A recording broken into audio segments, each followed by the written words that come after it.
All right, we are live. I am O Speaks. If you're new here, like, subscribe, share. Trying something a little bit different this time. No intro, no nothing, just starting. I haven't done these vertical lives, so hopefully it's formatted correctly. Hopefully I sound good. Hopefully I'm not too loud. Let's see. Let me turn this off. 'Cause I'm hearing an echo already. Forgot to turn off the volume. All right, here we go. So I am O Speaks. I do political commentary, and that's what we're going to be doing today. The title of today's live stream is Bombshell Admissions by Tulsi Gabbard and Joe Kent. Paints the Iran war in a completely different light. Yeah, that's what it is. What's going on, KMC? Um, the issue that I've had with this war is the conflicting messages by both the administration. Thank you very much, KMC. Um, by the administration and then all of the robot drone followers that come out of nowhere and just make claims like the Brandon Tatums of the world and um, people like Dave Rubin and like people who haven't served, never served, calling a man like Joe Kent a coward.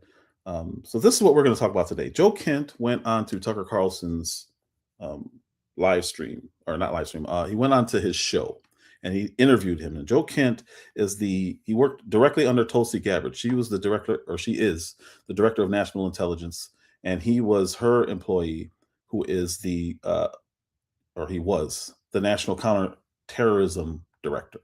And he stepped down. This is a big deal because this isn't normal. So we've seen this happen in um, Obama administration. We've seen it happen in the Clinton administration. We've seen it happen in the Joe Biden administration, where a person who wasn't really fond of the incoming president. We've even seen it under Bush's first term, or I'm sorry, Trump's first term, where people come in, they're politically leaning, and they step down, and their reasoning is, I can't do this, I can't do that, I can't support this. It's all political. This is different because this is a man who actually supports Trump, highly supported Trump. Trump supported him, and he's still making the conscientious objection to not well, yeah, being a leader in this war.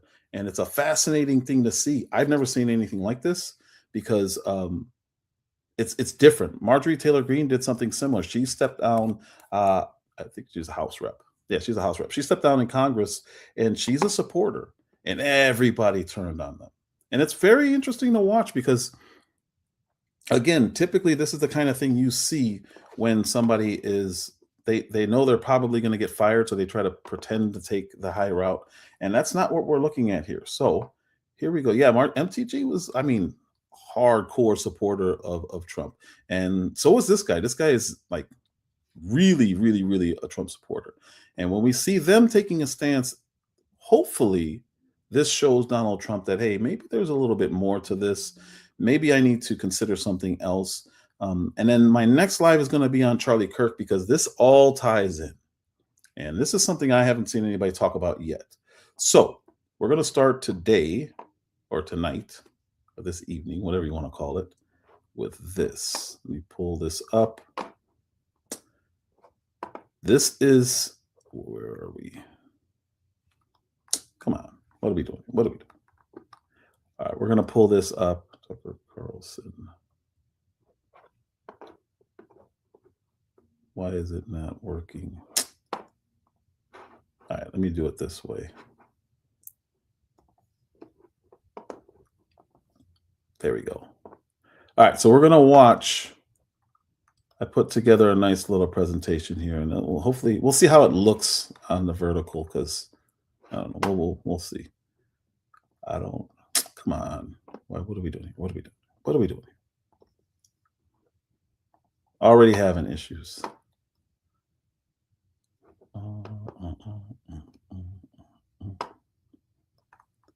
Why is it doing this? It's definitely different. It's not much different, but how it's looking. Let's see. All right.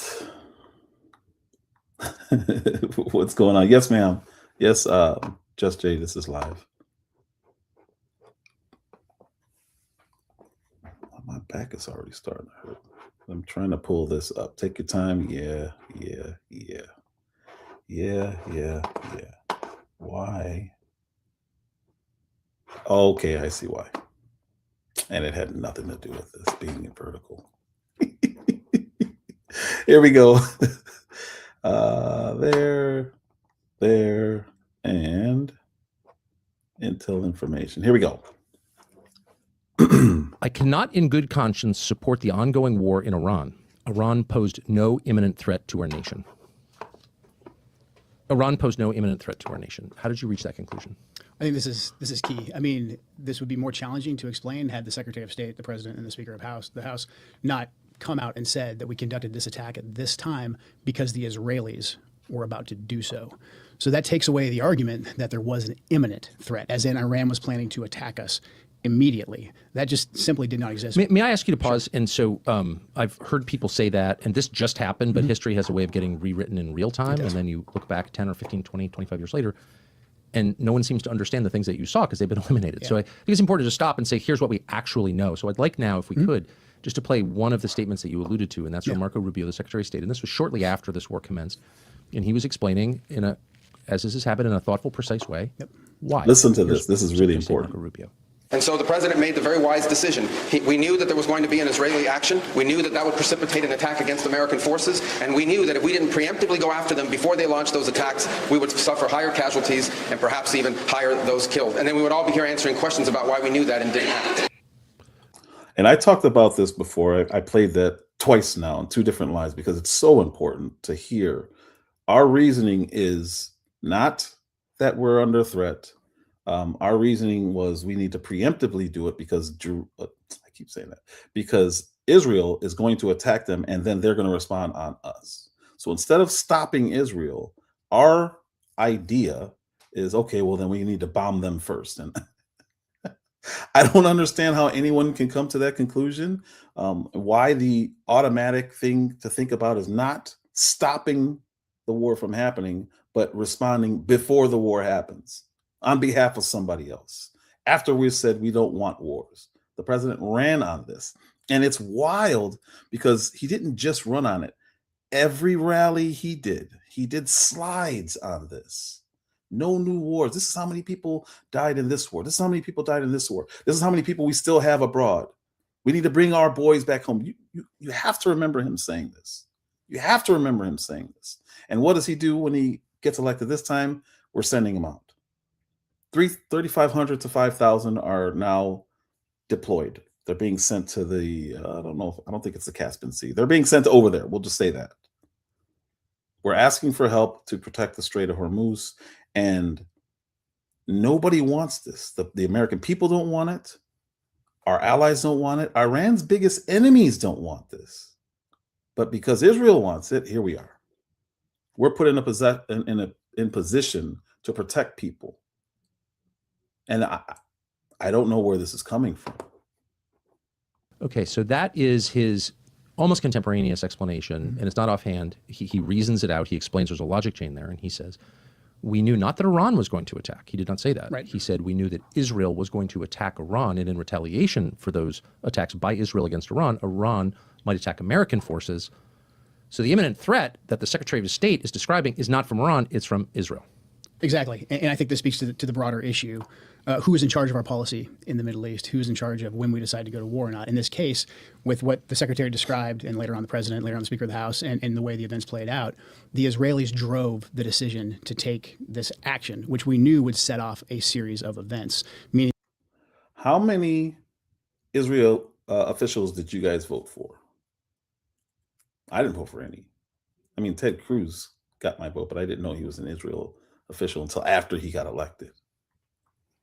But this is insanity. Our foreign policy is being driven by somebody else's interests. And I'm going over that. I'm not playing this whole thing. There's a lot in this interview. This is must see. I put Tucker's page in my description. I'll probably put a link to the video also. I'm going to add that in because this is so important. It's ridiculous that we're even talking about this. And then I want you to pay attention to this guy, because this is the guy that you're going to start hearing. He's going to get smeared. He was an extremist. He's an idiot. He's a coward. He's extremely well spoken.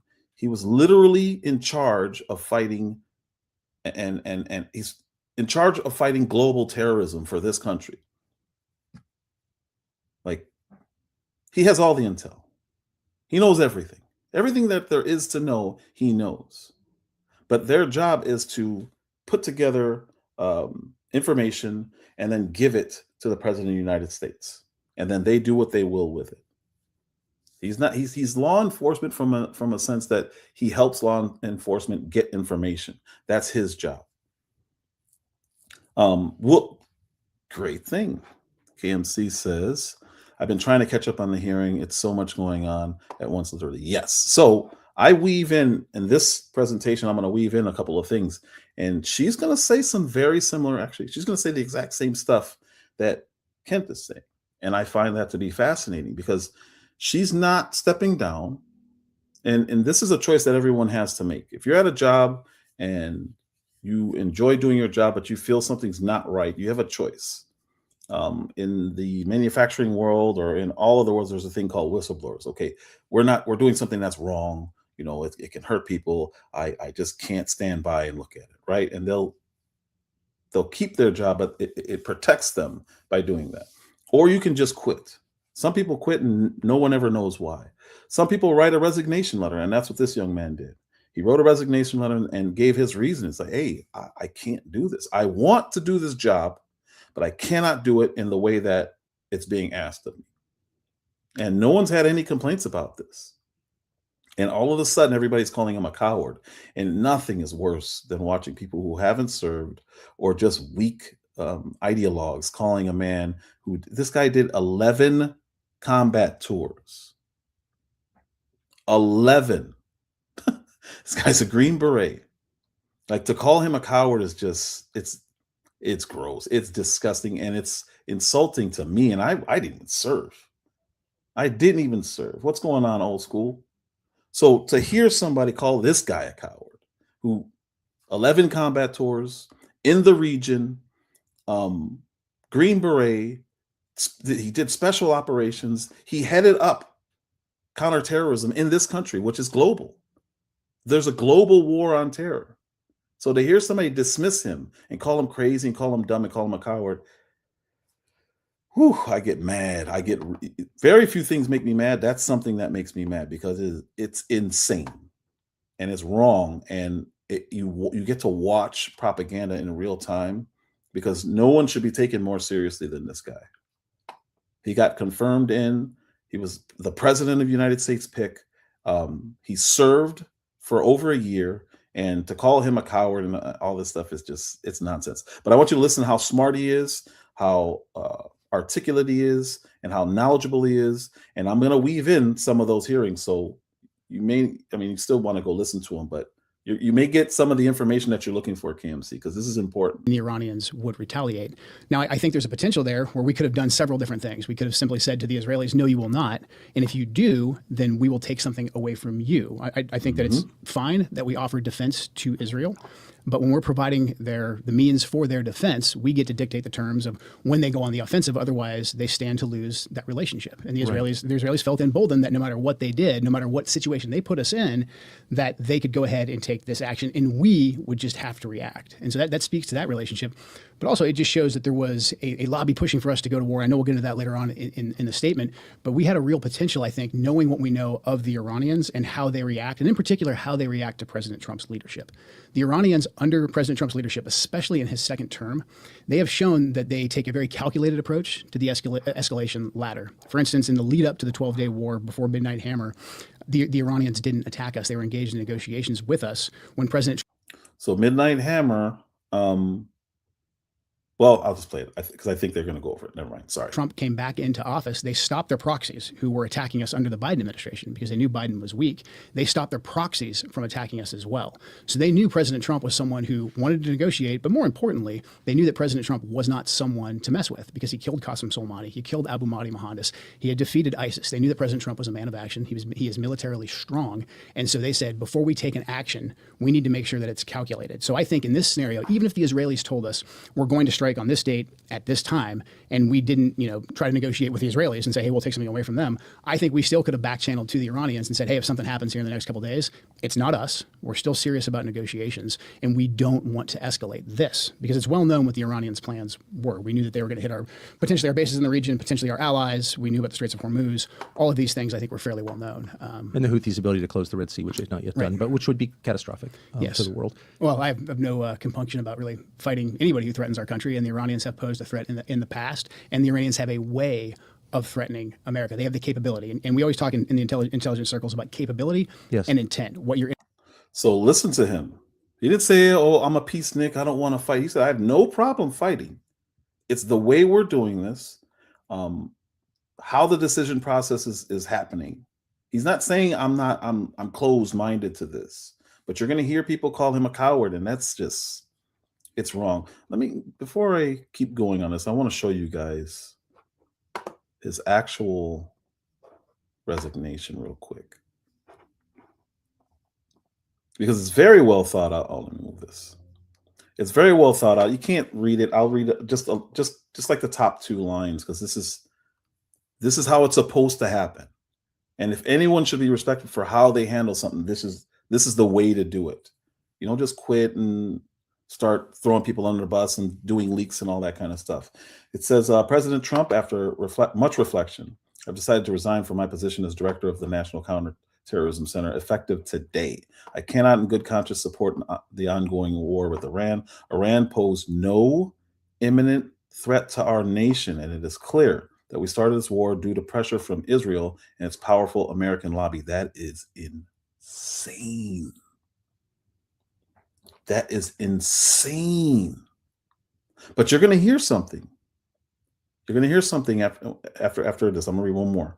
I support the values and the foreign policies that you campaigned on in 2016, 2020, 2024, which you enacted in your first term. Until June of 2025, you understood that wars in the Middle East were a trap that robbed America of precious lives of our patriots and depleted the wealth and prosperity of our nation. He campaigned on this. And if you guys want to look, you can go on to X and just hit or just type in Joe Kent retires, and this letter will come up. It's a very long, well thought out letter. Actually, let me read this too, because I forgot about this. As a veteran who deployed to combat 11 times, as a Gold Star husband, which means he lost his family member, in this case, who lost my beloved wife, Shannon, in a war manufactured by Israel, I cannot support sending the next generation off to fight and die in a war that serves no benefit to the American people, nor justifies the cost of American lives. This is what every live that I've done on this war, this is what I've been saying. But to have the head of national counterterrorism say the exact same thing makes me feel good. Not that I'm right, but that I'm on the right side of this issue, because it's a very, very serious issue. And if you didn't see my last live, you need to go watch it, because I went over the geography of Iran and how this is not what we're being told it is. This is not some little chump change, all desert place that we're going into and we could just send troops in. It's not what this is. It's not. Watch to the very end of my last live and you're going to say, oh, this is crazy. This is not what you think it is. This would be the most difficult war we've ever gotten into, outside of World War II. And I'm not exaggerating. I'm not. So I need you guys to watch my last live all the way to the end, because when I show the geography, I cover. There's a guy who normally does. It's a geography channel. And he normally, tracks fires and stuff like that. But he went over the terrain of Iran to show you how insane it is that we're even thinking on going in there. He does not do politics. But when he took Iran and he just dropped it on the entire West Coast, Iran covers, it goes from Portland down to past San Diego, all the way almost to Mexico. And then it goes all the way over to Utah. That's how big this country is, and it has all the same terrains we do. Mountains are surrounding everything. There's no way in. You have to fly in. You can't storm the beaches and march your way in with anybody. It doesn't happen. You have to fly in. And when he did the very end, I kind of want to show you guys because it's so insane. Let me pull this down. Let me pull this. You know what? Because it's so serious. And I don't want anybody to mistake what I'm talking about right now. Just to see it is it changes your perspective. And I think it's worth rehashing, even though some of you may have seen it, some of you may have not. And I think this is really, really important. And it'll open your eyes and hopefully it'll get you to think about this different and completely ignore the propaganda about, oh, this is nothing. We can do anything we want. We can drop a nuke. Like, stop. Just stop. Share screen. What is this one called? Can you make a kid? Here we go. Yeah, this is the very end of my last live. I need you guys to pay attention to what this guy says. I know it's kind of small, but just listen to what he says, and then you'll still be able to see more than enough to say, oh, this is bad. This is really bad. And I'm not going to play his whole presentation, just the very end, and think about what he's saying. He earned a sub from me because this was fascinating, and he does geography anyway. Let me do that. So I'm always interested when there's a fire. I want to know where it's affecting. But that last little graphic, if we wanted to get to Salt Lake, we would have to go through right here and travel all the way there to get to that. I'm gonna let him say it. I'm gonna let him say the size of this place. The biggest heebie-jeebies. We've got Iran here between Iraq and Afghanistan, two countries that we've invaded in the last 25 years and been unable to achieve our initial objectives. You can see it's much bigger than both of them. It's got the topography of Afghanistan, and unlike Iraq, it's much more united internally. It's much more monolithic religiously. It stood up to decades of sanctions from the West. And I think if anything, if we're expecting to bomb Iran and have the people all come out and be happy about it, think of what happened to us when we got bombed in 2001. The United States united against the people that were bombing us. So I'm not sure why we would think that bombing them is going to make them, and killing their supreme leader is going to make them kind of suddenly run out and thank us and want to be part of our parade. There's a lot to unpack there. We try not to get too political on the lookout, but geography matters, history matters. Here it is. Geographers right like to say that historians are just geographers without maps. The lessons we've learned tell us that we can't win military conflicts with air power alone. I want to wrap up with this map of Iran superimposed on the Western United States. So he just took that country and look at the amount of land that covers. If anybody who's lived on the West Coast, and I've lived in a couple of these places. I lived in Phoenix. I lived just outside of Phoenix in Queen Creek. I've lived in Orange County, California. I've lived in Los Angeles, California. I've lived in San Diego, California. If you look at this is the size of Iran. It covers the entire West Coast from New Mexico to Portland. I want to have a little thought exercise here where we imagine that our goal is to come overthrow the Mormons in Salt Lake City, and we're invading from the port of San Francisco. Can you imagine trying to move all your troops and material over the Sierra Nevada mountains through Donner Summit and then all the way across Nevada against an enemy that has spent thousands of years fighting battles on this terrain and spent the last 30 years preparing for a war with the United States? Next time you're driving across Highway 80, imagine the logistics of trying to fight a war across that geography. All right, so that's our broadcast for today.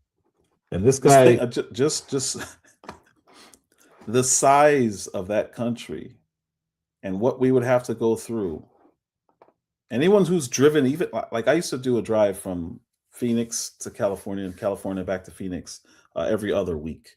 And that's a 6-hour drive. That is from here, right around here to here.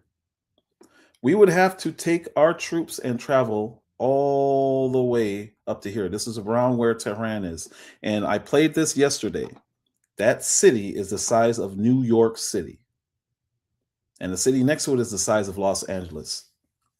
So these cities are the size of our two biggest cities in the country. So intel is one thing, but But then finding these things when you get there, it's not, have you been to New York? Have you been to Chicago? Have you been to Houston? You don't just walk around and find stuff. Like, you really have to know where you're going. You have to travel there. And they're acting as if we can just take 100,000 troops and march all the way across. This is almost half our country. More than a quarter. I won't say half.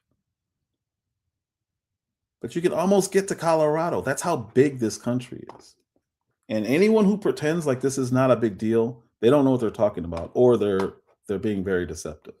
Let's go back to this. Doing and what they actually want to do. And again, back to the data that we have on the Iranians, they used the escalation ladder. We saw that deliberately during the 12-day war. When they struck back after Midnight Hammer, it was very deliberate.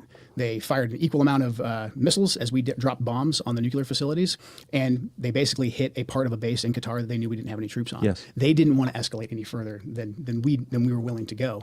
But also, the Iranians, when they pose a threat to us, they usually do it with their proxies. And if their proxies stick their heads up and their proxies come after us, this is basically the Trump doctrine. We hammer them, and we hammer their high-profile leaders. Qasem Soleimani was highly effective and highly revered in Iran because the previous presidents, prior to President Trump, Obama, and Bush, let Qasem Soleimani run around, raise proxy armies, kill Americans, and no one ever did anything to him. President Trump rightfully killed Qasem Soleimani. We got his deputy, Abu Mahdi Mohandas, who had American blood on his hands, took them off the battlefield. But then President Trump stopped. He took those two key players off the battlefield, and he said, I'm not going to further escalate with Iran unless you escalate with us. No. So he created a deterrent. Try something, we're going to flex. Smack you down, wake you up, help you back up, and say, move on, stop. We don't want this. But if you want it, we can do this. That's been Trump's strategy, and it's worked. Everyone has been terrified of us. Except for Israel. And that's who we call our best ally?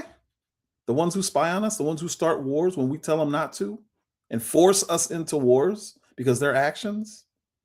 It's an out-of-control family member who won't stop fighting people, and you have to go out and help them just because of your blood. At some point, you gotta hold that person accountable.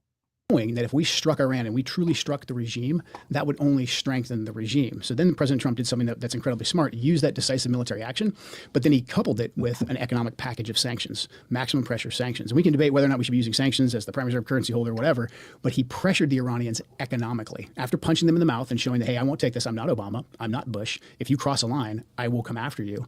But then he really put the pressure on them economically. And if you look at the effect of the economic sanctions, that's what got the Iranian people on the streets actually protesting against the Ayatollah's government, which is ostensibly what we would like. We would like to see a bottom-up regime change where we get rid of the Ayatollah, but it's the will of the people, and they have a new successful government that's stable that we can deal with. The one way to throw that all out the window, and this isn't just Joe Kent's opinion, many scholars, and I think a lot of intelligence assessments have been written about this too, I know for a fact they have, is that if we struck the regime, it would only strengthen it. And that's not, I think that's just basic common sense. I mean, I think of myself, and probably you're in this camp as well. We didn't like Joe Biden. We didn't like Barack Obama. But if an outside force were to come in here and try and topple them while they were the president, I would 100% rally around the flag. So if you want to unite a country, attack it with no reason. That's essentially what he just said. If you want people to unite against you, just punch somebody. You could have family members who hate each other. You want to get them all united, just walk up to one of them and hit them. I guarantee you're going to regret it. And that's what we just did. And there's no reason for it. And I'm going to prove there's no reason for it because he's not the only one who's going to say it. Tulsi Gabbard's going to say it. And she still works. She's the head of all intelligence in this country.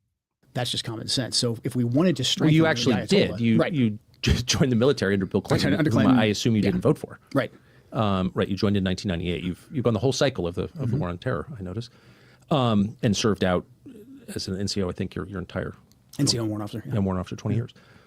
And I should just say I hate ever to refer to a man's resume as like a data point because your ideas exist separately. But in this specific case, meaning you spent most of your time fighting Iranian proxies. Yeah, a good deal of it. Yeah. Yeah. So you're aware of the threat from Iran. You have personally used violence against that threat. I have. Yep. A lot of it, I think. And you supported the president's policy up until fairly recently. Right. And you've said that a lot in public. In fact, you went to work for him. He hired you. Yeah. Right. But here's from what I can tell is the central question: imminent threat. Now, the president has said many times to many people, including the public, Iran can't have a nuclear weapon. I'm sure he must have said that to you. You don't have to say it, but he said it. So here's the thing about this, and KMC said we need Trump out as soon as possible. He is the safest person to be there because everyone's still scared of him.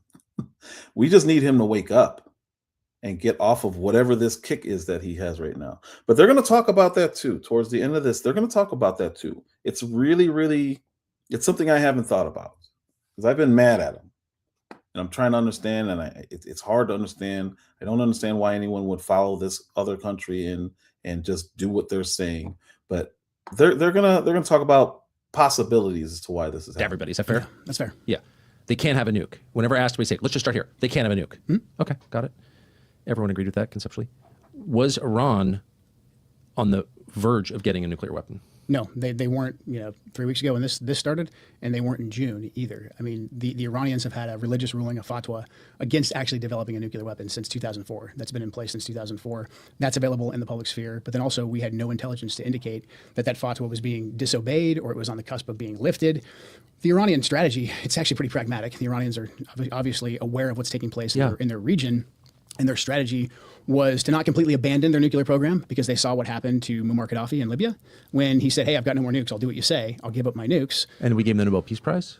Yeah, we regime changed him, and he was executed by his own people in the most horrific way. Sodomized by a bayonet. Right. Okay. Yeah. So that's the lesson I think that the entire region took from that when Hillary Clinton. Unfortunately, that's what the neocon, neoliberal warmongers, that's the lesson that they showed everyone in the region. And then conversely, the Iranians also knew that if they came out and said, okay, we've got a nuke, whether they were bluffing or not, Saddam Hussein, Iraq right next door. So they kind of had this. Hung, I think. He was hung by his own people, after a bloody, war that's still essentially going on inside of Iraq. So the Iranians' position, when viewed from the lens of the region, was actually fairly pragmatic. They were preventing, themselves from developing a bomb, but they still wanted the ability. They wanted the ability to enrich. They wanted the ability to have some components so that they weren't completely stripped. All right. So he said something there that's important. He said that they had a fatwa against nuclear weapons. I want to show you guys what that means. So if you hear that, what's going on, KTC? So if you hear that, we're trying it, KTC. We're trying it. I've done this before. I don't know if you guys know this, but we're trying it anyway. What this means is a fatwa by the Ayatollah Khomeini, the supreme leader in Iran at the time, which was against the development of nuclear weapons, dates back to the mid-90s. The first public announcement is reported to have occurred in October 2003, followed by an official statement at a meeting of International Atomic Energy Agency in Vienna, Austria. So they already declared that they were not trying to get nuclear weapons. And this is a religious decree that they're not going to do it.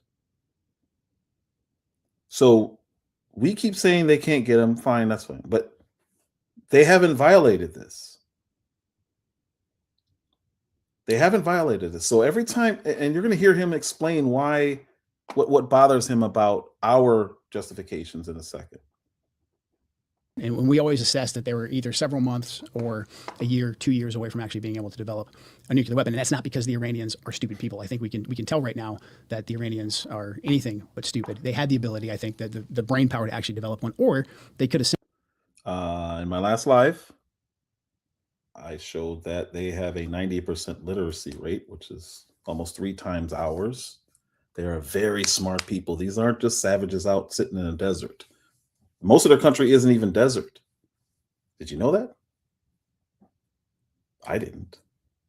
I assumed it was very much like either Afghanistan or Iraq. It's not. It's nothing like that. Their terrain is just as versatile as ours. They even have rainforest. So highly intelligent people, a younger population than ours, average ages between 30 and 35, and they're educated. So this is a completely different animal than anything we fought. Because even Germany, they have a specific type of terrain. We knew what we were doing. They were advancing into Poland. They were advancing into, that's completely different. This would be an invasion into their country specifically. But they're not advancing. We don't have to stop them advancing. They're at home. They know they're home. Their capital city is the size of New York City. Simply traded a ton of oil with Pakistan or someone else to actually get a nuclear weapon. They were not doing that. We had no intelligence to indicate that they were. No intelligence. Then why was the president, was he told that they were on the brink of it? Why at the beginning of every conversation about Iran would the president say, I don't want Iran to have a nuclear weapon? Why was that the central question when, and you would know since you were the director of the National Counterterrorism Center, why would he say that if there was no intelligence or evidence that they were actually developing a nuke? So I mean, a couple things. This is what I talk about in the letter about this ecosystem of information that's laundered through a lot of prominent neoconservative types that are very sympathetic to the Israeli cause, and then also Israeli government officials who give us things in semi-official channels. What they did was they created basically a shifting red line or a new red line. So that if the president's red line was Iran cannot have a nuclear weapon, we've actually got a lot of trade space in there for a deal to be made. Because of what I just described with the Iranian policy. Essentially, the Iranians saying, okay, well, we don't want a nuclear weapon. Well, that means we basically are at a point where we can start negotiating and we can come up with a deal. And the president is a fantastic deal maker. And only President Trump, I think, could successfully have negotiations with Iran because he actually punched them in the face. And the Iranians had been walking all over us. They've been killing our soldiers. All of that is true. I have no sympathy whatsoever for the Iranians, what their proxies were doing. President Trump level set that when he killed Qasem Soleimani and he killed Abu Mahdi Mohandes. Here's what's interesting about this. When he resigned, Trump didn't fully bash him, but everybody was insulting this guy. And he's still praising Trump. Trump called him weak. And that's what Trump does. And I think everyone now understands that. If you say something or you leave or you quit on him, he's going to insult you. So this guy took that in stride. But everyone else followed suit. And he's still praising the guy. He's still giving him full credit. But that KTC, that city, New York, the size of New York, it has buildings just like New York. It's fully developed. This is nothing like Iraq. Nothing. Fully developed cities. Anyone who's been to New York or LA knows how big Chicago. I'm from Chicago. Everyone who's been to our big cities knows, whoa, this is huge. There are people who live in small towns, they won't relate. But once you step into a city like that, you realize how massive it is. And we're talking about targeted bombings. And we have intel. Where do we get the intel from? Satellite footage. A few people on the ground who fought there before.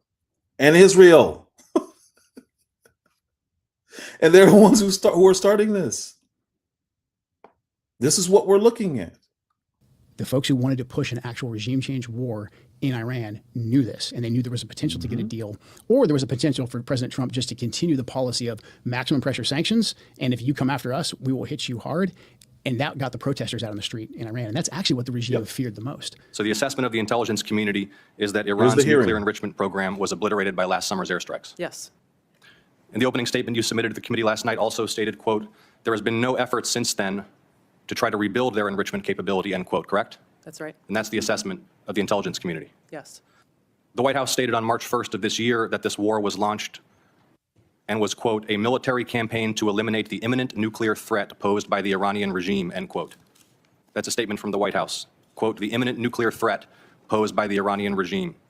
Was it the assessment of the intelligence community that there was an imminent nuclear threat posed by the Iranian regime?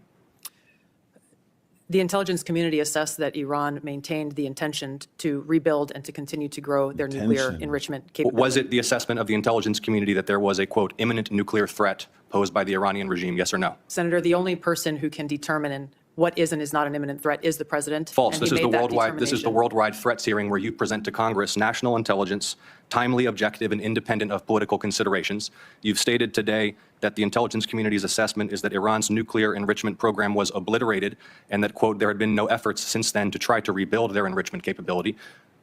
So obviously she can't throw her boss under the bus, but she said it in a way that it's pretty clear. Was there an imminent threat? No. Did we obliterate their nuclear capabilities last year? Yes.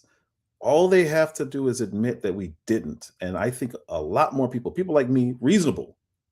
I don't want war, but I'd be reasonable if we said we did not destroy their capabilities and we got to go back, unfortunately. But going in like bulldogs and locking on for something that you already said we did this. We succeeded last year, not even a full year ago. It's March 20th. We're going on March 21st. June of last year, we did this. Exact same conversation. Exact same reasoning. And we said it worked. Cool. It's done, right? Yeah, cool. So here we are, March of the very following year, saying we got to go in. Imminent threat. Like, wait a minute. These two things can't be true at the same time. The bunker busters, the mother of all bombs, these things that we dropped and supposedly destroyed their capabilities. Were you wrong? Did you lie? Are you wrong now, or are you lying now? Was it the intelligence community's assessment that nevertheless, despite this obliteration, there was a, quote, imminent nuclear threat posed by the Iranian regime? Yes or no? It is not the intelligence community's responsibility to determine what is and is not an imminent threat. Okay. That is up to Here's the the president problem. based on a volume No, of it is information precisely that he receives. it is precisely your responsibility to determine what constitutes a threat to the United States. This is the worldwide threats hearing, where, as you noted in your opening testimony, quote, you represent the IC's assessment of threats. You are here to represent the IC's assessment of threats. That's a quote. All intelligence goes through Tulsi Gabbard. She knows the answer. She's already said it. He wants her to say it more clearly, because, so here's the problem with Congress. There are people who want the truth, and there are people like this who just want to arrest Donald Trump and lock him up for being a traitor. We can't have that. But that doesn't mean he's not going to get good information out of the people who are testifying. That's why even with Castro, these guys, the one before this, or he's gonna be coming up after this. When these people are talking and asking their questions, they just want to trap somebody, and they're looking to humiliate and have someone go to jail. I'm looking to get the information that I need so that I understand what's going on. And he's just trying to get her. He's already got the answers he wants. But this is theater. He wants to show the American people that he's a soldier and he was going to fight, and he's probably going to try to run for president at some point. They have different motives, but the end results of their questioning is the same. We're getting information that we would not otherwise have. From your own opening statement. And so my question is, as you're here to present the IC's assessment of threats, was it the assessment of the intelligence community that, as the White House claimed on March 1st, there was a, quote, imminent nuclear threat posed by the Iranian regime? Yes or no? Once again, Senator, the intelligence community has provided the inputs that make up this annual threat assessment. You won't answer the question. It is the nature of the imminent threat that the president has to make that determination based on a collection and volume You're here of to be information and timely. intelligence that he is provided with. You're here to be timely, objective, and independent of political considerations. Exactly what I'm doing. No, you're evading a question. Iran was a threat. Every country realized what a threat Iran was. The question is whether or not they wanted to do something about it. You're saying that I threw that in there so you could see, okay, it's pretty clear. It's pretty clear. It doesn't get much clearer than that. there was no intelligence that you saw with the highest level clearance, obviously involved in this conversation, that showed an imminent threat from Iran to the United States. No, unless we took certain actions, unless we came after them. It's not about making Trump mad. Her job is to gather information and present it. His job is to assess and decide whether or not it's actionable or we should take action on it. He wants her opinion. Her opinion is in the package. He already knows her opinion because she gave that information. It's not up to her to make determinations. So she can't say, she can't answer the question, and he knows she can't answer the question. Most of the questions that get asked are traps. So she did really well in avoiding it. She can't just out and say, we made a bad decision, because that's not her job. That's why she was trying. She explained it, and he knows what he's doing. Just because these people are ideologues doesn't mean they're not smart. She can't, that's not her role to make that determination. All she does is gather information and give it to you. You decide what to do with it. You can pick and choose. You can do whatever you want. We've seen the Obama administration. They did that. They just pick and choose what they were going to act on, and we're going to ignore this. Hunter Biden, oh, no, we're going to really ignore this. Let's go after this. That's their job. Unfortunately, people are slanted like that. But I'm responding to this comment where it says, but she can admit or else she would piss Trump off. No, that's not, she can't answer the question because it's not her role. There's a hierarchy to this stuff. In a way that they thought threatened the regime. Then we basically knew what they were going to do. Well, okay, but then, right, of course. Right, but like any country. So if you attack any country, we know that they're going to have a reaction. We face an imminent threat once we attack you. Fantastic. Yeah, exactly. And then let me add this. He's able to say it because he's no longer in that role. He doesn't have a job that says this is your job. She can say it outside of a professional setting. So if she did an interview and somebody asked her, she probably wouldn't say it, but then it wouldn't be, I don't want to say inappropriate. Company policy is a good one. We all know company policy, right? She can say it outside of work, but she probably wouldn't because your boss is still watching, if that makes any sense. Company policy.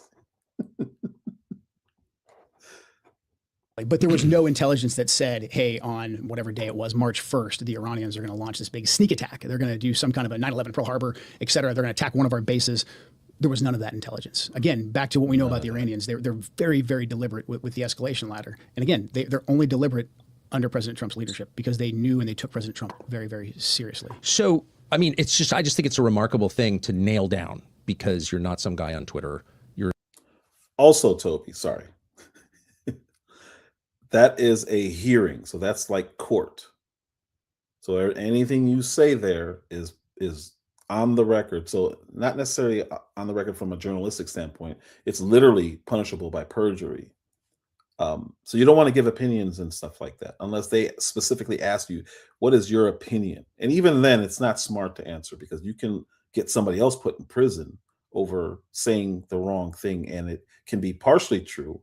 But if it's subjective and somebody else can think otherwise, you can get somebody put in, like you could get the president put in prison by saying the wrong thing in the wrong way. That's why they're always careful. I don't like when they don't answer. I prefer them to say, and she said it earlier in this presentation. She said, it may be coming up at some point. She's going to say, "I'm trying to think of how to answer this in a public setting, and not in a out of sessions setting because they can answer things differently, and they can say, is this off the record? Because you also have a right to not incriminate yourself. Everything still applies." That would apply in court. So you got to be smart, you got to be quick, you got to be able to answer these questions the right way. And you have a bunch of people, half of them are trying to trap you and trying to get you to say something wrong or something that contradicts something that you've said in the past, and then they can literally lock you up or fine you or whatever for perjury. And it's a nasty game. It's a nasty game. You're senior, as of yesterday, you were a senior U.S. Intelligence official who's not hostile to President Trump, who's not going to here to write a sell a book or launch a media career. So I think you're a sober voice on this. And just to be clear, there was no intelligence that showed an imminent threat. There was no intelligence that showed they were on the cusp of building a nuclear weapon. There was no intelligence, indeed, that showed they were trying to build a nuclear weapon. And nobody said, I've seen it, but you haven't.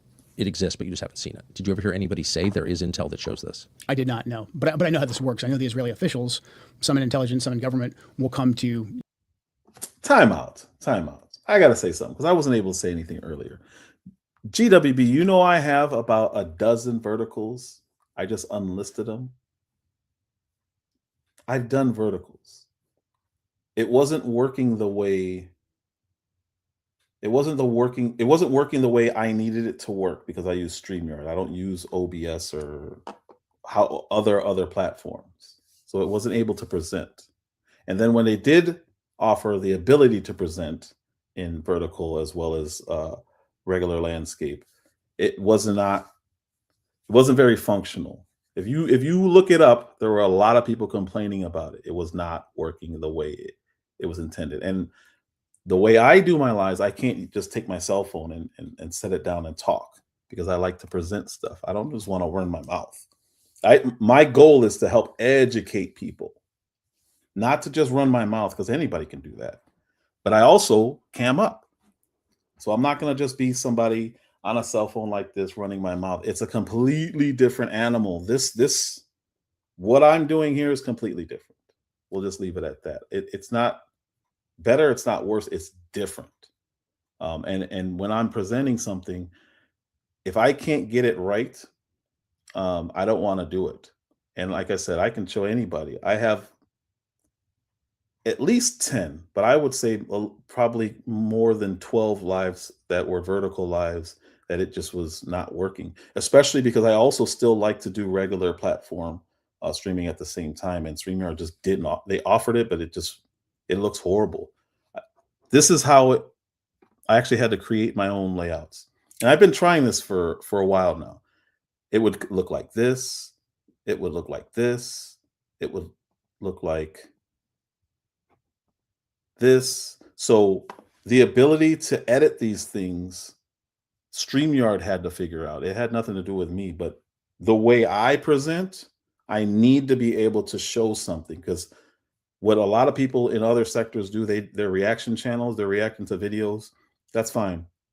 I fully edit my own videos and I want to present. So I'm like a reaction channel for politics. I'm not somebody who just gets on here and talks about stuff. And I do give my opinions, but I also want to show people what I'm talking about. I don't just like, running my mouth. If that makes sense. I will run my mouth. I'm doing it right now, but I also want to present something. I want to be able to pull up. There's a lot of times where I'll just do it off the cuff. I will be like, it just happened. I'm like, you know what? I want to show you guys the resignation letter. And I did it. I was able to just go to X, pull it up. You could not do that before on StreamYard. No. I'm not saying that. When you said you told me before to go live vertical, I have, but I wasn't able to defend myself earlier. I don't get bothered by anything, dude. Everyone knows I'm a troll, so I can't be a troll and and be weak and worried about stuff, and none of that bothers me. But that doesn't mean I'm not going to explain myself when I see somebody. I see you. U.S. government officials, and they will say all kinds of things that we know from our intelligence just simply isn't true. And they'll say, hey, I'm giving you a preview. It's not in intelligence channels yet, but here's what's going to happen. And that doesn't usually come to Wait a second. I mean, I thought that U.S. policymakers made their decisions on the basis of intelligence collected and or vetted by our intelligence. That's why we have intelligence agencies that soak up hundreds of billions a year. But you're saying that Israeli officials short-circuited the entire U.S. government and just went right to American policymakers and said, it doesn't matter what your country says, here's what we know. Is that what you're saying? I mean, usually they're pretty slick. And they'll say, hey, this isn't in intelligence channels yet because it's going to take some time to get there. Did you hear that, though? Oh, always, dude. Always. But did you hear what he just said? Almost similar to what I said. The intelligence agencies are there to gather the information and give it to these people so that they can make an educated opinion or opinionated, educated opinion guess on what we should be doing. Didn't happen this time. Israel somehow circumvented that. They jumped in and said, And listen to what he just said, because that's really important what he just said. How they do it. There's ways that they do it. He said they're very slick. Hundreds of billions a year. But you're saying that Israeli officials short-circuited the entire U.S. government and just went right to American policymakers and said, it doesn't matter what your country says, here's what we know. Is that what you're saying? I mean, usually they're pretty slick. And they'll say, hey, this isn't in intelligence channels yet because it's going to take some time to get there. And here they're on the cusp of building a bomb. They're going to, I don't know, you pick your topic. A lot of times they'll sample different things until they find what sticks. But in general, the narrative about, they're going to do a preemptive attack, or really just they're going to build a nuclear weapon. And if we don't stop them now, they're going to build a nuclear weapon. And enrichment is the pathway to that. They're going to continue enriching at whatever percent. Enrichment became the narrative.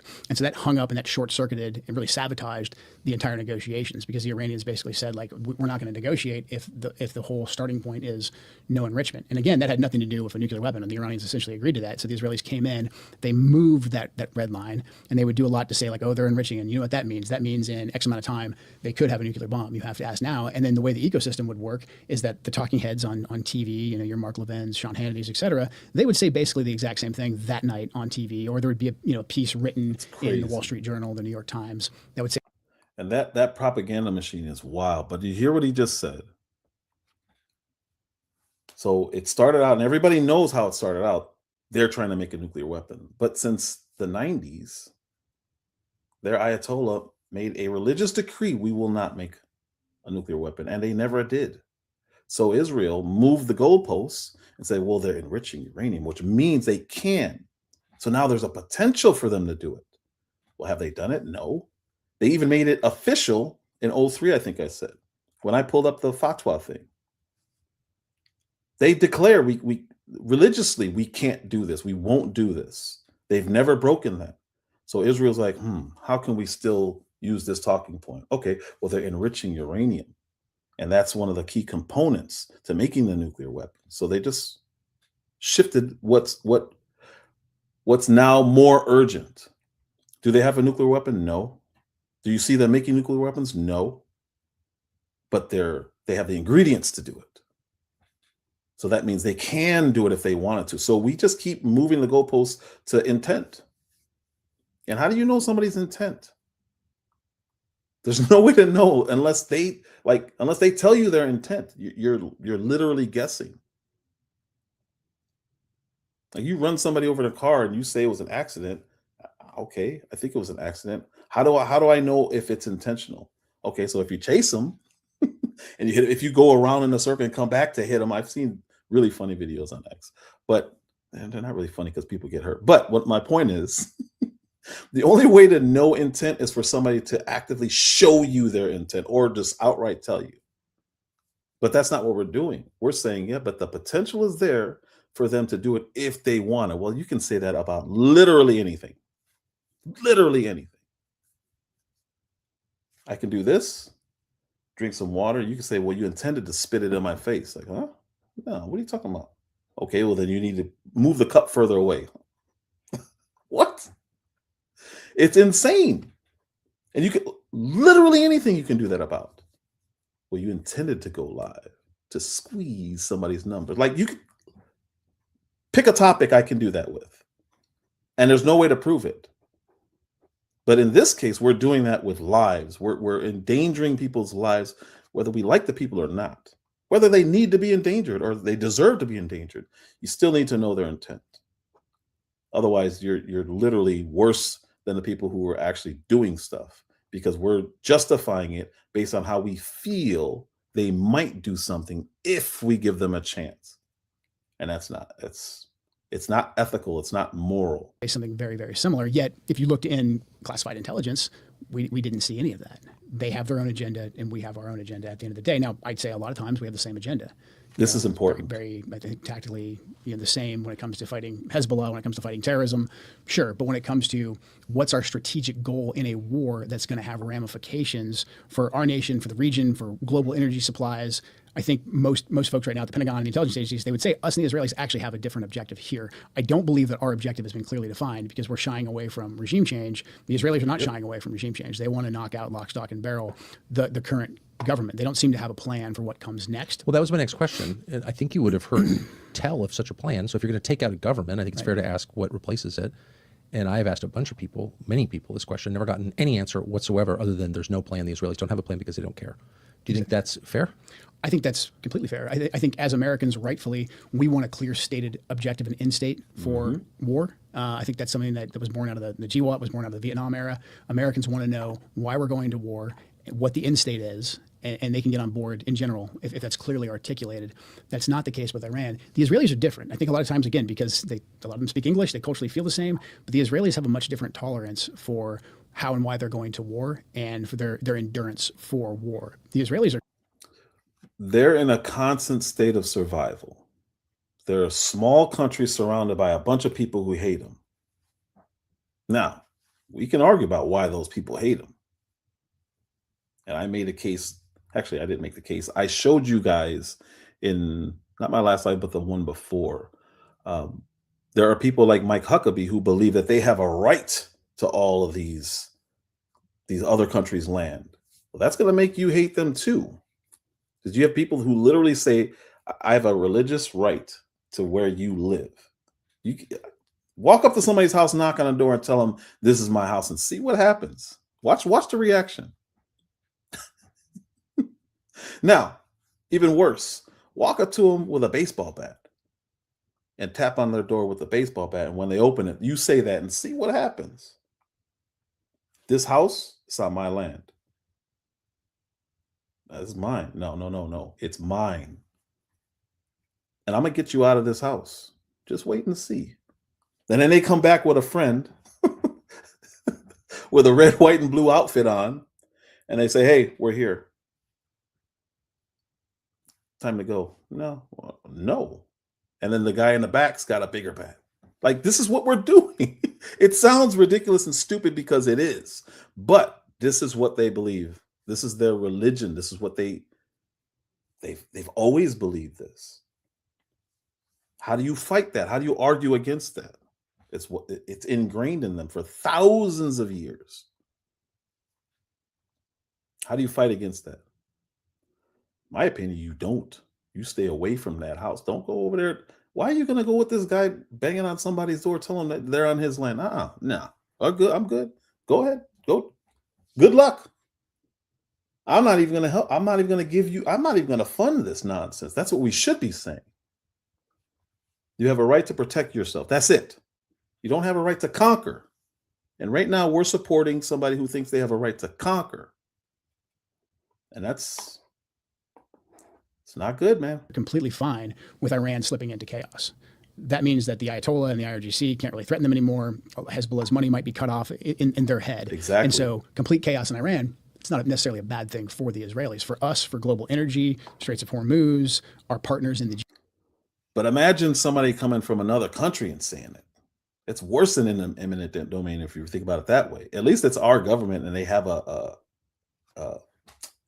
collectivist justification for it. Imagine somebody from China coming over and saying that. We're about to go to war. I mean, imagine them coming up and saying, well, I'm going to offer you $300,000 for your house. It's like, my house is worth $500,000. I'm sorry, take it or leave it. What? That's what we're doing. That's what they're doing. It's so absurd. From an outsider's perspective, from a faith perspective, hey man, this is what you believe. This is what you're standing on, but we should not be a part of this. Iran. The Israelis are different. I think a lot of times, again, because a lot of them speak English, they culturally feel the same, but the Israelis have a much different tolerance for how and why they're going to war and for their endurance for war. The Israelis are completely fine with Iran slipping into chaos.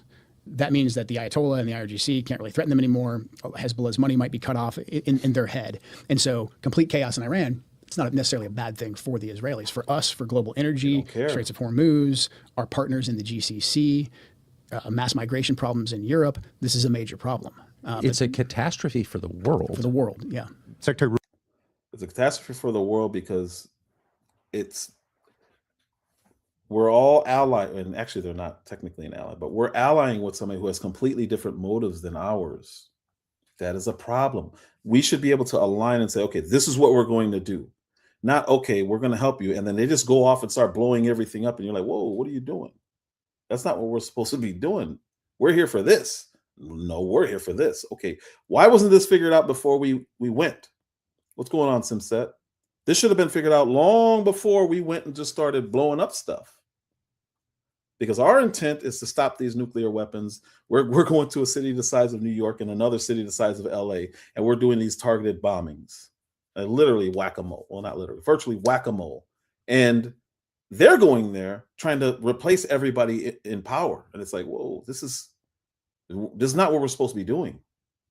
It's not. I have a better analogy. Native Americans were here first, right? So this would be more like them coming and saying, you're on my land. Now you got to fight because they feel entitled to it. They were here first. They were conquered, but they're saying that's beside the point. We're back. We want to conquer it back. And then you're living in a world where a lot of people are saying, hey, people like Mike Huckabee are saying, hey, if they're defending themselves, and they win it, then they have a right to keep it. And it's like, so you attack them until they fight back, and then you win, and then you take their land. Is that what we're like? That sounds like the strategy, and it's weird to me because everyone can see it. Only an idiot would say that. Not an idiot. Only somebody who believes what they believe can agree with this, because I don't know how anyone else can say, yeah, this is the Native Americans' land. Yes, they lost, but they're back. Okay, so then we're at war. Well, no. They don't want war. They just want their land back. Well, I'm not giving it back. So now where are we? Literally every country on this planet, in the entire existence of human beings, have gone through this. Conquer, win, lose, however it goes. The end result, the loser has to deal with it. You want to come back and fight? Okay, that's fine. But we're in a situation now where this is ours. We are established. You have all these other countries on this in the Middle East, in this other side of the world, and they're saying, but we won it. Like, it's not like we won it yesterday and you're still trying to fight. This is hundreds of years, thousands of years. You guys just became a country again in what was it, 48? Like, you guys just, now you're trying to take more? So that's on you. Go ahead. Go for it. I appreciate your effort. Let's see how you do. But when you're us and you're this country and you're saying, well, we'll fund it. 48, yeah. So we're saying, okay, well, we'll fund it. Then they're all looking at us like, really? Okay. So you're at war with us too. No. They're just our strongest ally. Okay, but you're in on this. You're paying for them to take my home. You want them to take my home? You're my enemy then. I got family. I got roots. I got generations living here. And you're telling me that I'm supposed to tolerate this? This person won't leave me alone. They're trying to get in my house. They're in the backyard. They're climbing on up the gutter trying to get in my, like, what are we doing here? You're in on this. You're actively in on this. I played Osama bin Laden, of all people, one of the worst human beings to ever live. But he said that they're coming after us because we're taking sides. If we just leave, he said it has nothing to do with you. Leave. And what do we say? Well, yeah, but they're our close allies. So, okay, so you're going to continue to try to kill my people. I'm going to start trying to kill your people. And that's how you got terrorism. I'm not saying it's our fault, or I'm not pointing blame. I'm just saying this is their mindset. That's real. Rubio told us that Israel was going to strike Iran regardless, and that doing so would have triggered Iranian retaliation against U.S. forces already in the region. And Director Ratliff, you seemed to affirm that in comments just a few moments ago. So rather than tell Israel to stand down, the president joined the war. The Congress and the American people still don't know what the president's actual goals are. And yet, we have lost 13 U.S. service members. But here's what we do know. The president has said that he wants a deal. He said Iran wants to make a deal and that he's not ready because, quote, the terms aren't good enough yet. Yet, they just killed Ali Larijani, the de facto leader of Iran, who, while not a friend of the United States, would have been the person to negotiate any agreement with. The president explicitly said that the United States did not strike Iran's energy infrastructure because, in his words, having to rebuild it, quote, would take years. Yet this morning, Israel struck the South Pars gas field, the world's largest natural gas reserve, triggering Iranian attacks on Qatari gas facilities. Oil prices are up 15% in the last 24 hours. In San Antonio, my hometown, where I represent, the cost of gas has gone up nearly 40% in 3 weeks. Last night, the president said that the United States knew nothing about the attack and called on Israel to stop similar attacks on energy. Israel. When we were negotiating the Gaza war between Palestinians and Israel, Qatar was holding those negotiations. Right when we're in deep talks with Iran, Israel bombed Qatar. Nobody knew about it. Nobody, it's like, whoa, what are we doing here? We literally had to threaten, the United States, Trump, had to threaten Israel and say, but he didn't do it outright. And I don't understand why. But I think he wrote an executive order. I believe he wrote an EO saying, anybody who attacks Qatar is attacking the United States. Because they did it while we were there. Completely reckless. And they know, for whatever reason, we're not going to say anything.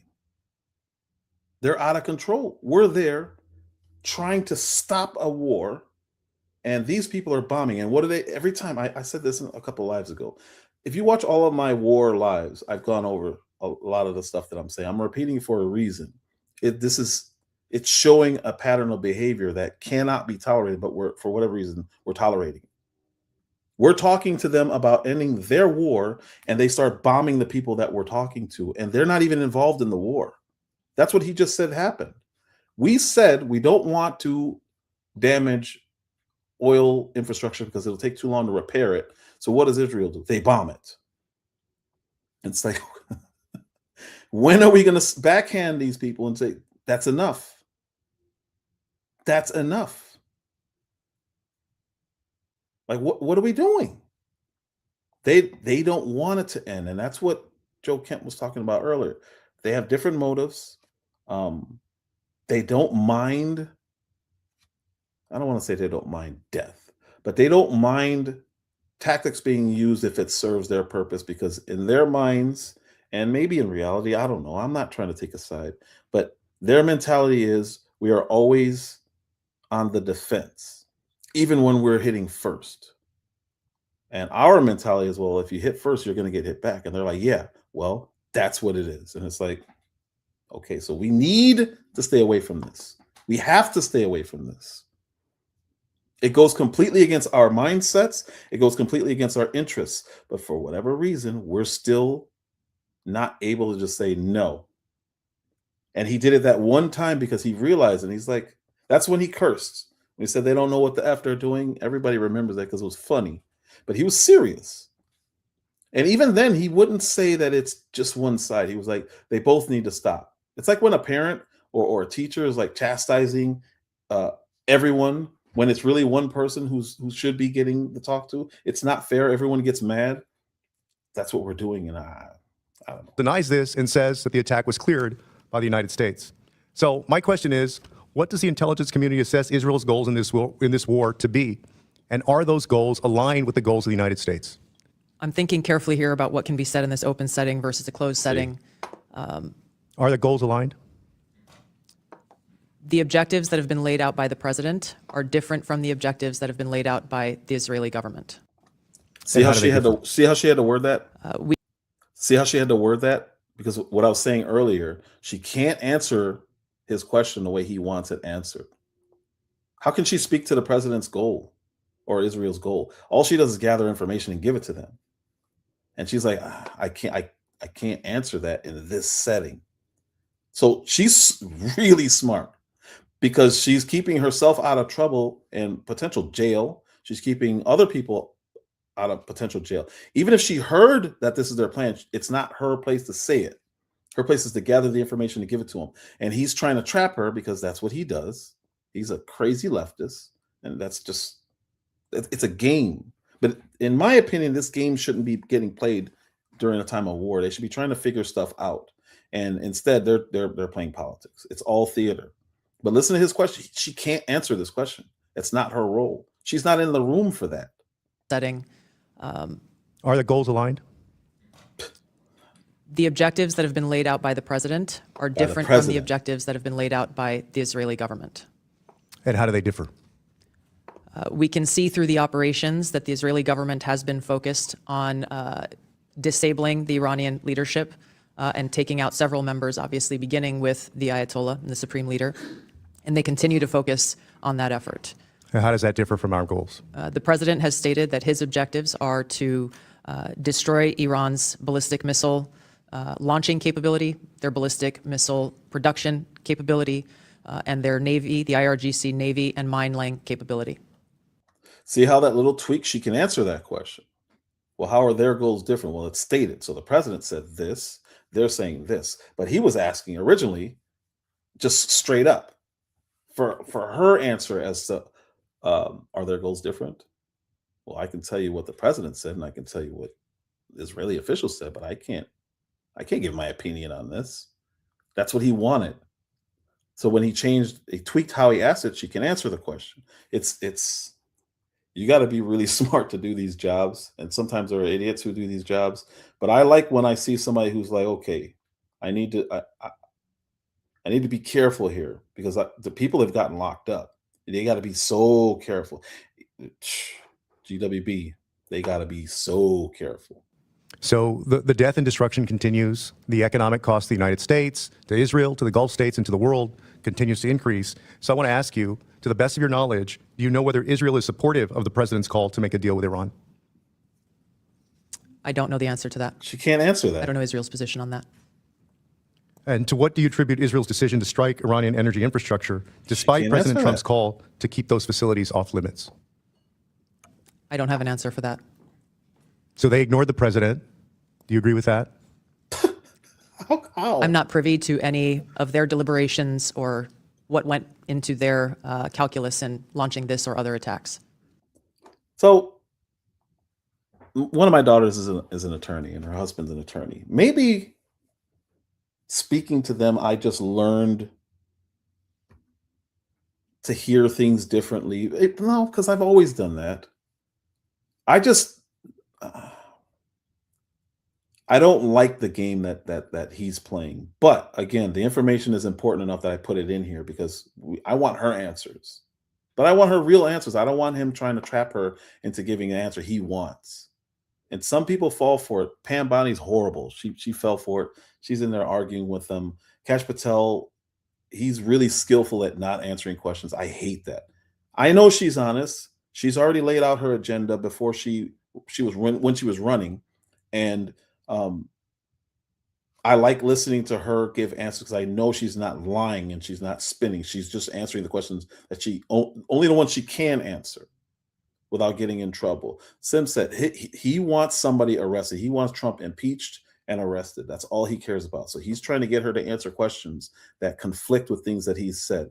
And you got to be smart. You can't go in there. We are not involved in the operational element of this. We're providing continuously on a daily basis the intelligence assessments of the events that are occurring. And I guess I know the effects of them. FBI can't because they're domestic, but can anybody else at the table provide any insight into that? I guess I'm not sure what the question you're asking, Congressman Castro. I guess a couple things. The goals that the president set out are clearly defined. The DNI related those.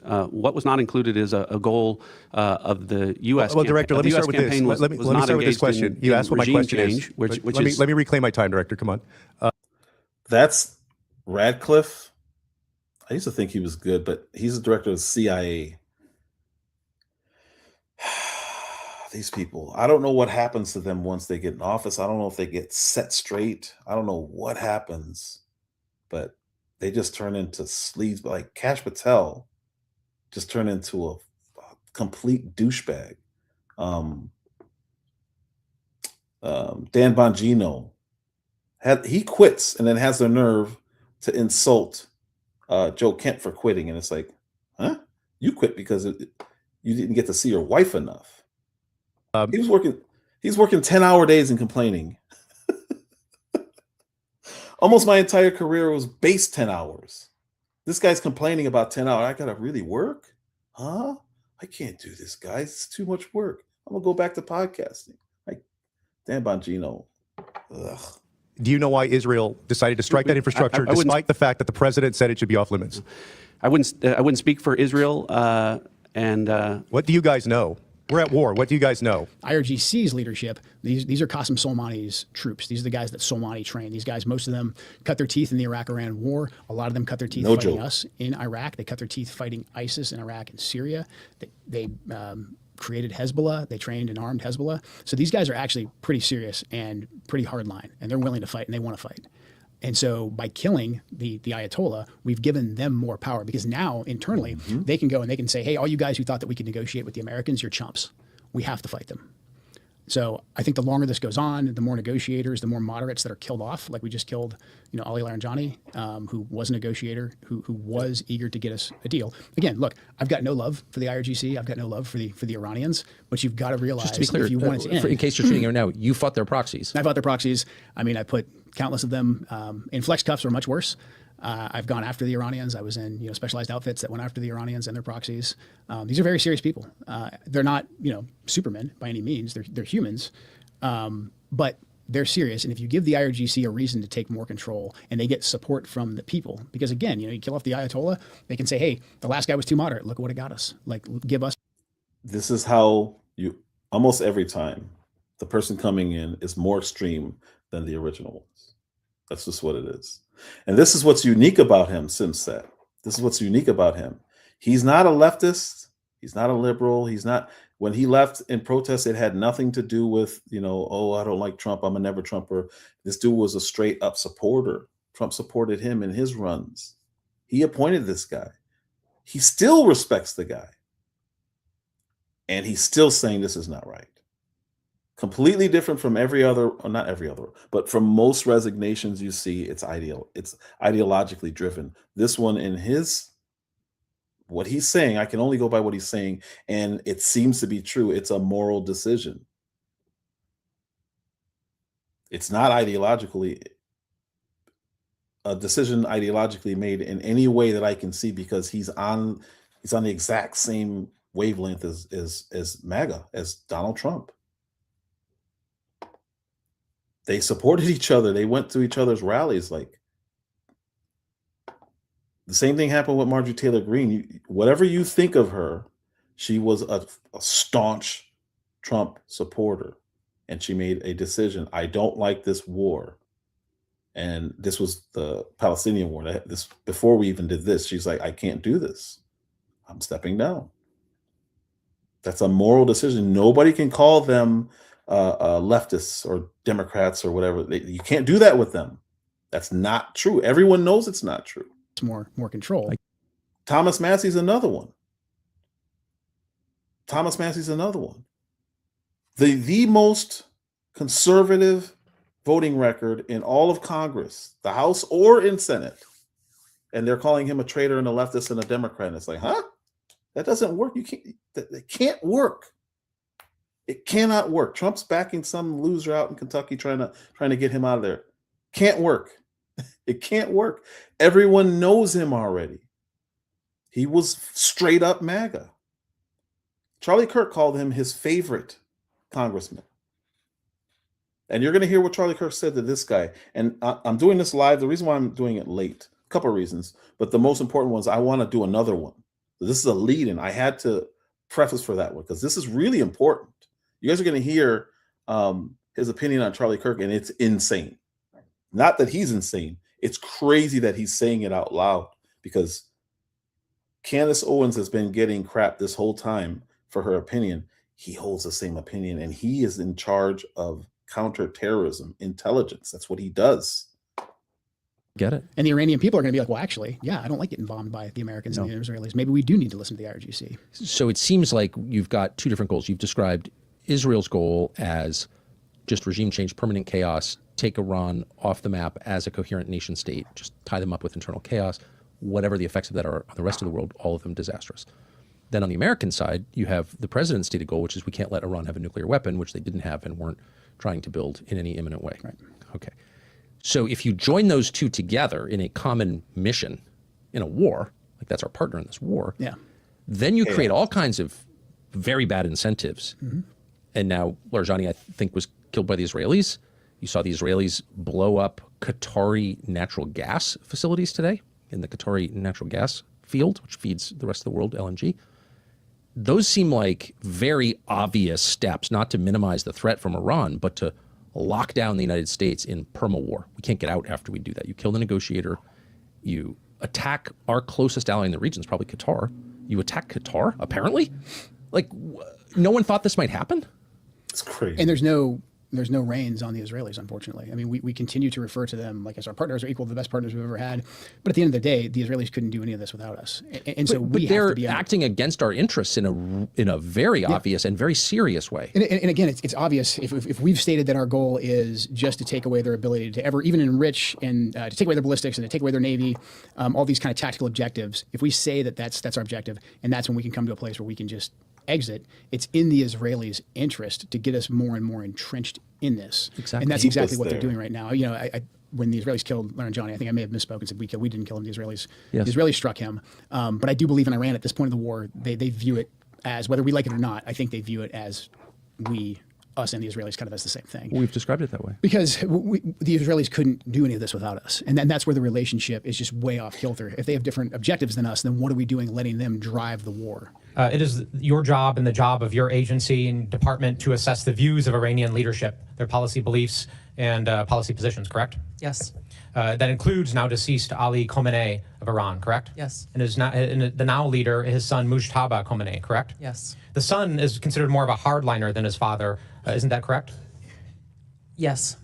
so hardline that even some of Iran's leaders thought he was too aggressive. Isn't that correct? That is the intelligence community assessment, yes. Mujtaba, the son, is particularly close to the brutal Islamic Revolutionary Guard Corps and their most hardline commanders, correct? That is the intelligence community assessment. He was involved in ordering violent crackdowns on Iranian protesters, including their murder, correct? Yes. And we don't know if the son will continue his father's religious ban on developing nuclear weapons. Is that correct? It is unknown at this time.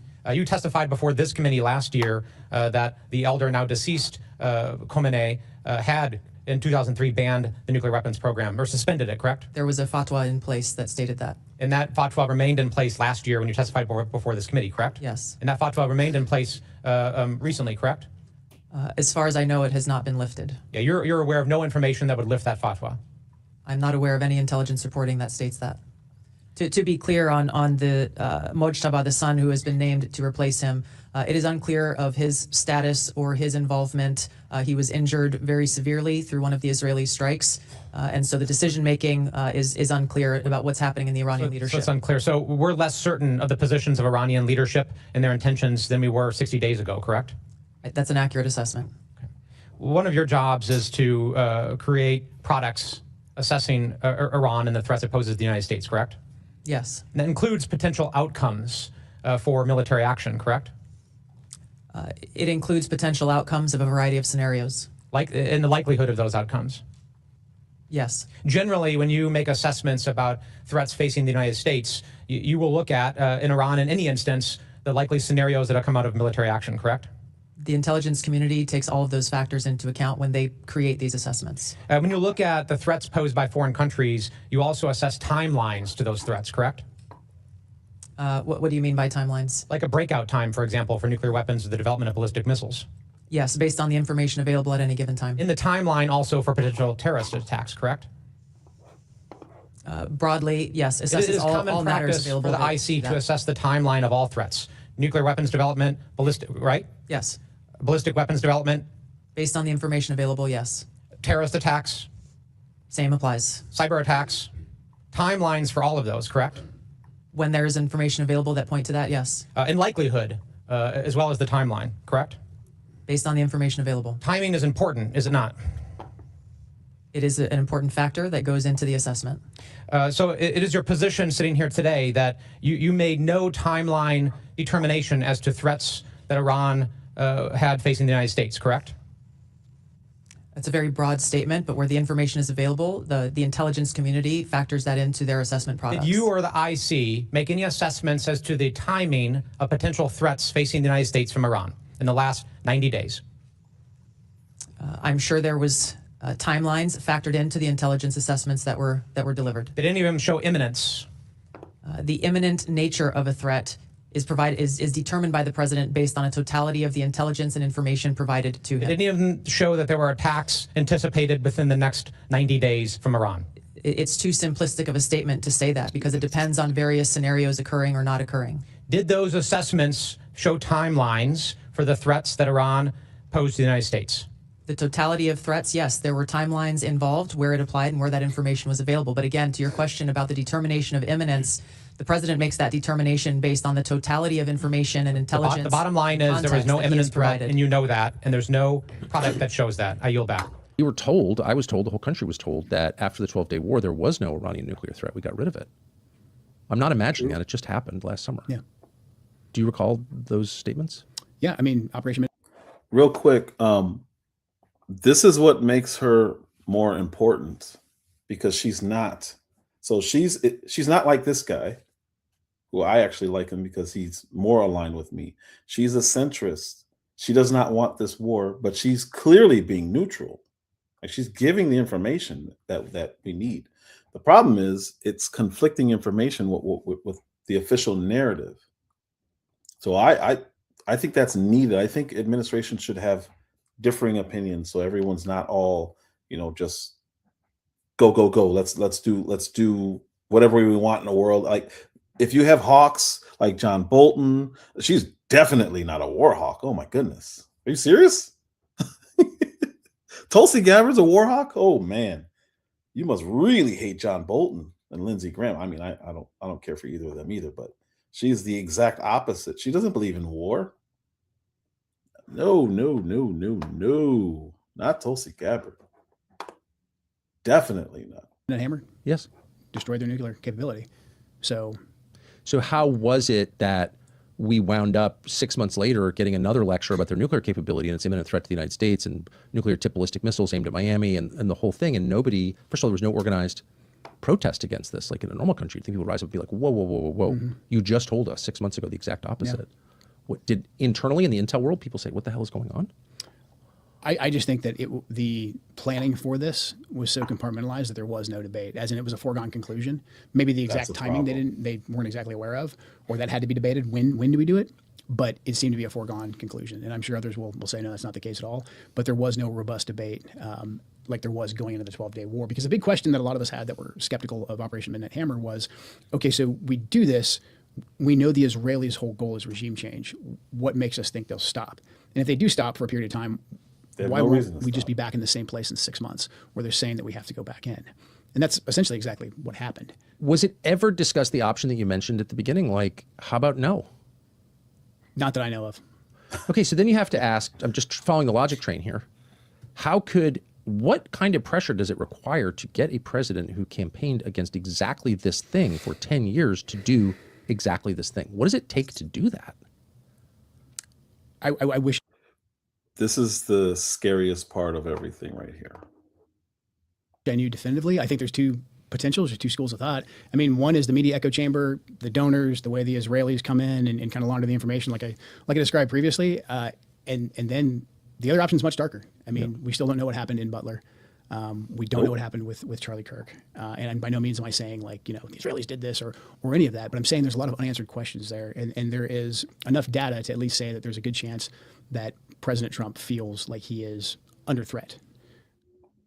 So my next live is going to be talking about that threat. That Charlie Kirk line is insane. Because once again, we're told, well, we know Tyler Robinson, he did it. It's open and shut case. But now the head of counterterrorism is saying, there's a lot of leads we should have chased down that we were told not to. I didn't get to that part. I'm saving that for my next live. It's crazy.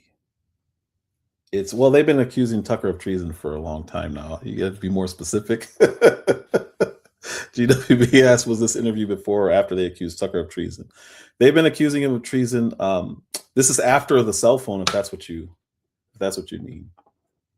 Where we found out they're spying on him and reading his texts, and that they're doing that to you. If you say something that they don't like, they go out and they use a circular way to get warrants to spy on you. But yeah, so my next live is going to be on the topic that I usually talk about, or I've been having to talk about, because I see more importance in that story than any, including the war. The Candace Owens saga is more important than the war, and I back it up. And he's about to prove it in my next live, because what he says is mind-blowing. And there's been rumors and so-called conspiracies, and they say, "Oh no, Candace, she's crazy. She's lying. Nobody said that." But nah, actually, you're about to hear the guy who was in charge of global terrorism say there are things that we should be looking at into the Charlie Kirk assassination that we're not. He's not making he's not positing or justifying or saying anything or accusing anyone, but he's saying it's really weird that we were stopped from looking into it. Shouldn't have been stopped to looking into it. And I'm like, no, I don't think Iranians did it. No. But this is the one that's scary to me. That's the scariest one, because, and again, I'm gonna cover that in the next live too. Tucker Carlson looked into the guy and found all the information that the official narrative said didn't exist. If you guys followed that at all in any way after Trump got shot, they said he had no digital footprint. Nobody knew the motive. We couldn't find anything out about him. Tucker did a whole episode on that guy, and he found everything on him. It's really weird. Tucker Carlson is the last journalist, or I won't say the last. He's one of the last great journalists, and people call him crazy because they don't like what he says, but He found information that the FBI and CIA said they couldn't find. And that's wild. There's no reason why he should be able to do that. Candace Owens is doing the same thing right now on the Charlie Kirk murder. There's so much more to that story that people just don't know. And the media is doing a really good job of painting her out as crazy. Don't watch her. You're wasting your time. She's just calling everybody a murderer, and she's accusing her. She's not. She's presenting information that we should have gotten from the FBI. We should have gotten from the Utah police. It's insane what they're doing, and they're attacking her. And the reason why I keep saying this, and I'm going to keep saying this, the reason why her story and what's been happening with her since the day after Charlie Kirk was shot is they have attacked her nonstop, trying to get her to shut up. And they're working on a successful way to censor you. Because if they can censor her, right now she's the most influential, powerful voice in conservatism, most influential, powerful voice on the right, period. If they can stop her, they can stop anybody. And they're using her as a case study. She's the guinea pig. Attack her every kind of way you can imagine. They're going after everything. And I don't know how she can stand it. She's under attack more right now than Trump was in his first term. If you guys see what they're doing to this lady, and she's just powering through it, smiling and joking about it. But when she gets mad, man, that's like, what did Daenerys Targaryen used to say? What did she used to say? Dracarys? Whatever she used to say. Candace Owens just burns everything up. It's very, very, very, very interesting. She keeps going up. It depends on the video. But she doesn't care. She was demonetized almost the entire time after Daily Wire fired her. So she gets demonetized and then monetized. That's just what it is. All her money comes from her sponsors. But yeah, so that's going to be my next live. I appreciate everybody for stopping by. KMC, as always, thank you so much. GWB. She's really smart at how she says things.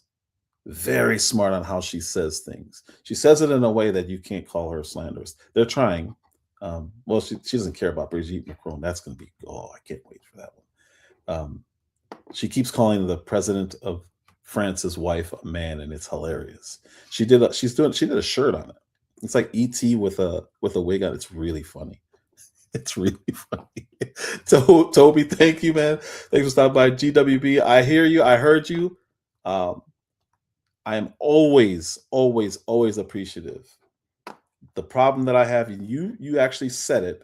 It was a pride thing, but that didn't mean I wasn't trying. There's a couple things. Need and pride. I didn't have a need, and I had way too much pride. If somebody can do something for me, I have to be able to pay them back somehow. And if I can't pay them back, I'm like, I feel guilty. I went through this with my wife when I started getting donations and cash apps. I'm like, what's up, Nene Loyal? I'm like, like, she's like, this is how they want to help. Why would you say no to that? It's disrespectful. It's like in some cultures, you go over their house, and you say, no, I'm not hungry. Watch what happens. It took me to look at it that way to even accept cash apps. I leave it up there now, because if somebody wants to donate and I say no, it's disrespectful. And I didn't think about it that way. And I learned about a lot of Asian countries. If they offer you food, you need to eat it. Like, you can't, at least try, get full. But to say no, thank you, I see that as courteous. That is Toby, that's a slap in the face. And a lot of people know. And it's not just in Asian communities. It's just, that's where I learned about it from, because I had a friend who was Chinese and he was like, yeah, you can't do it. African too. I learned that now because I have 2 Nigerian son-in-laws. So I just learned, it's like, okay, well, just got to try it and eat it. And if you're not hungry, don't matter. Get full. They enjoy when you're like, oh, I can't eat anymore. It's just different. I feel the same way with this whole thing. I was feeling guilty. And then I just You know, all I can do is thank everybody. And all I can do is show appreciation in a way. And George, it's just what it is. It's just what it is. But I come from nothing. People think you guys don't know anything about me. I come from nothing. I feel guilty about anything. Anything. So anyway, thank you guys. Thank you, Miss Nini. Thank you for stopping by. I already said KMC. Miss Just J was in here. GWV, I appreciate any advice, anything. I take it, I consider it, and I need to do better at not I don't want to say I don't dismiss it because I tried it, but just know that it is appreciated. It is the exact opposite of not appreciating. It is the exact opposite. Trust me. Who else was in here? I saw Miss Solstice was in here. Simset, thank you for stopping in. Yeah, so I'm gonna be doing the double or the dual thing.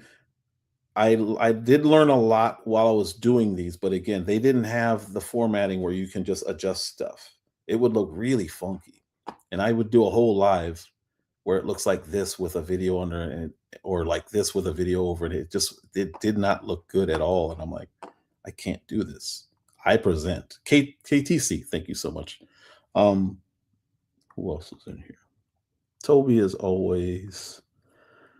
Old School was one of the first ones in here. Thanks, man. I appreciate you all. I came in with no intro, just started the live, but I'm going to leave with an outro because I like my outros. And I spent time. That's the other thing.